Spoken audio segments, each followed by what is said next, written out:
So I wonder It if you wasn't could. awesome. No. No, it wasn't. So I wonder if you could talk a little bit about how the program came to be and about covering the protests from that point of view. Well, thank you, Kareem. Thank you, everyone, for coming and hearing us out. So we started doing a TV show called On the Other Hand, which is basically an adaptation of a show that's been running for 3 years in Hebrew called On the Other Hand in Hebrew. The show's idea was to expose fake news.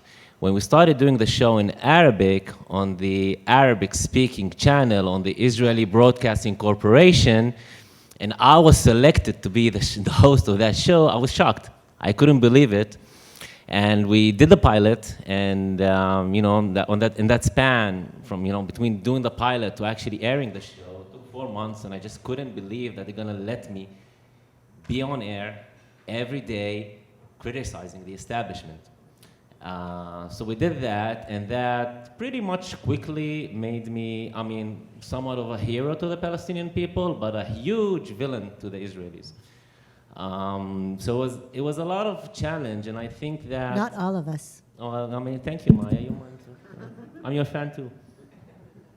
Maya was rooting for me. To that point, I just couldn't understand why we never had any freedom of speech on the Arabic-speaking channel that's associated with the state. When Ben Gurion, the Israeli first prime minister, who I call the chief ethnic cleanser, Ben Gurion didn't want to have a TV in Israel in Hebrew.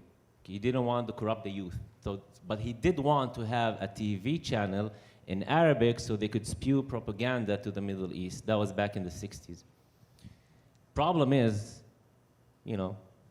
they had a TV show in Hebrew, as the years went by, and it became today it's considered a quality TV channel, but the channel in Arabic till this very day is considered a propaganda channel. It never changed. So it excluded Palestinians like me. It also excluded a lot of people who who wanted to do quality TV and wanted to, just be Palestinian. So I just couldn't believe that the show was happening, and the show took off. It became a huge success. I think we accumulated tens of millions, if not hundreds of millions of views on social media, quickly becoming the most successful show on Israeli TV, even more successful than the shows in Hebrew. We do have an advantage because there are 300 million Arabic-speaking people in the Middle East. So we were able to become a success with them as well. And unfortunately, I didn't renew the contract for the second season, so I quit the show 4 months ago, and now someone else is doing the show. Just watch it. I remember a couple of incidents, if I may, if that's okay, where it became quite hard to do a show on Israeli TV. Yes, it's in Arabic. Yes, I'm Palestinian. Yes, the content is Palestinian. The terminology is Palestinian. We're not Israeli Arabs. The other hosts on that channel would call the rest of the Palestinians in Israel Israeli Arabs. I would call them Palestinians. But when Shireen Abu Akleh, the prominent Al Jazeera journalist, was killed by the Israeli army, to me that was a breaking point. That was devastating. That was devastating for me. So I went on the show, and with tears in my eyes, I said goodbye to Shireen. And I called it a shahidi, which means a martyr in Arabic. Now that's something you don't do on Israeli TV. You just don't do that on Israeli TV. So apart from the right wing, no one came after me, no one came after the show. Arabs liked it, and Israelis were fine with it. So I thought at that point, oh wow, we are making history. Maybe there is hope for that place, and maybe there is hope for freedom of speech and journalism after all. But that didn't last long, because in November, when they elected the most racist, extremist, right-wing government in the history of Israel, I kind of understood that my hope of doing the second season of the show was just gonna go away. So I just couldn't renew on terms for the second season, and I left. And I've been watching everything just from the sideline as it was unwrapping. And today, the current political climate in Israel is terrifying. It is terrifying. But I have to say something. It's terrifying, but it's also, I mean, to Palestinians at the moment, and you can ask any Palestinian and they will tell you this, I'm talking about Palestinian citizens of Israel. Yes, it is terrifying because we're afraid of what's to come, but at the same time, it's also very, very funny. Because for the first time ever, we're getting to see Israelis fighting each other and not us. That's a liberating moment.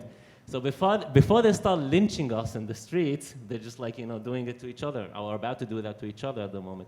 But all jokes aside, it is pretty scary, and I see my role as someone who speaks English, as someone who's involved with you know, international journalism. I see my role as someone who should be advocating for Palestinian citizens of Israel in light of what's to come. And unfortunately, the Israeli elected officials are becoming more and more fascist. The opposition, you would expect that the opposition would include Palestinians in the, you know, in demonstrations, in protests. You would expect them to be calling us to join them. Well, that's not happening. So obviously, the Israeli government is excluding us because they're fascists.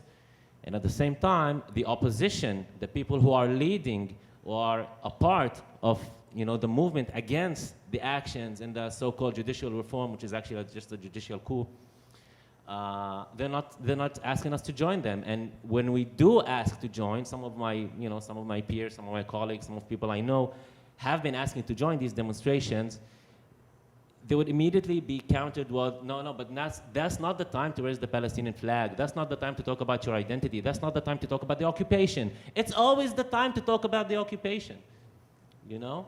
So that's why, I don't know if people in here are aware of this, but when you see protests in Israel, it's only Israelis. It's only Jewish Israelis.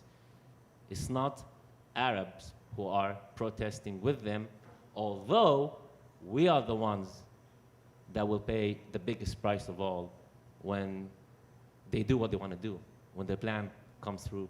So at the moment, it's kind of funny. It's kind of entertaining, but it is very scary at the same time. Why are they not joining in?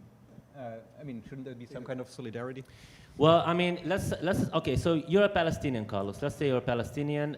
You want to join to one of these demonstrations. I mean, let's say you're okay with that, you know, orgy of Israeli flags everywhere. What happens to you when you sit there and you're like surrounded with these Israeli flags talking about democratia? But aren't they demonstrating for a different Israel? I mean, it's still an Israel, but it's, I would say... Yeah, but it's not a different Israel. They don't want a different Israel. They want to preserve the status quo. Let's say you are at one of these demonstrations, and I actually attended a couple as a journalist because I wanted to sense the vibe.